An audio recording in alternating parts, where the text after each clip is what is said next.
Podelím sa s vami o ten najlepší šalát, aký poznám. Poďte si ho so mnou pripraviť.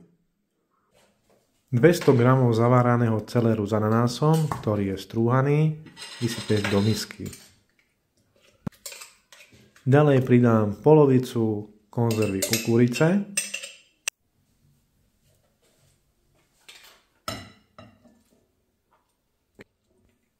dve natvrdo uvarené a popretláčané alebo nakrájané vajíčka,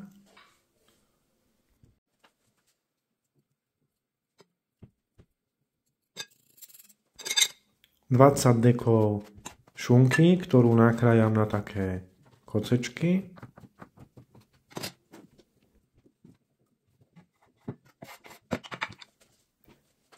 syr Gouda, alebo daj si aký chceš, asi 50 g nastrúhať. Ďalej pridávam 1 tejglík bieleho jogurtu, štipku soli a štipku čierneho korenia. Všetko sa to spolu premieša a môžeme papať.